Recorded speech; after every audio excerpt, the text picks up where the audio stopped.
drugs মাফিয়াই প্ৰাণ ল'লে আৰক্ষী বিষয়াৰ পথ দুৰ্ঘটনাত মৃত্যু হোৱা নাছিল এছআই নৱজিৎ দাসৰ এয়া আছিল ড্ৰাগছ মাফিয়া সেলিম উদ্দিনৰ পৰিকল্পিত হত্যাকাণ্ড আৰক্ষীৰ জালত জুৰিয়াৰ সেলিম উদ্দিন দুদিন পূৰ্বে ডিমা হাছাওৰ লাইছং আৰক্ষী চকীৰ ভাৰপ্ৰাপ্ত বিষয়া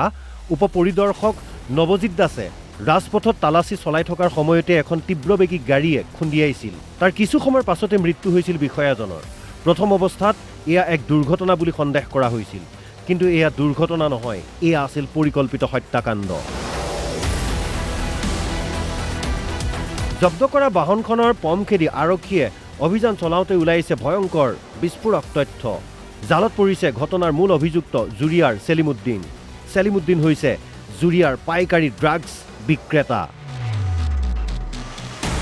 জুৰিয়াত ড্ৰাগছৰ অবৈধ সাম্ৰাজ্য চলোৱা এই সেলিমৰ আছে বহু কুকীৰ্তি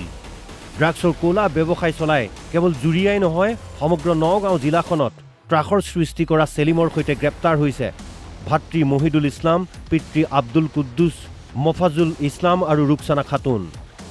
আৰক্ষীৰ চকুত ধূলি দি ড্ৰাগছৰ কাৰবাৰ চলাই অহা এই কুখ্যাত চক্ৰটোৱে আৰক্ষীৰ অভিযানৰ পৰা বাচিবলৈকে ডিমা হাছাওত এই ভয়ংকৰ ঘটনা সংঘটিত কৰিছিল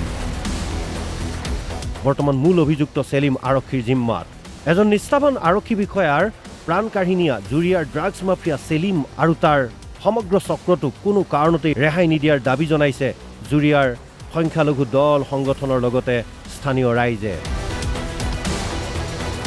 যাৰ বাবে জুৰিয়াৰ আৰক্ষী বিষয়াৰ যোগেদি জিলাৰ শীৰ্ষ আৰক্ষী বিষয়ালৈ এক পত্ৰ প্ৰেৰণ কৰে দল সংগঠনে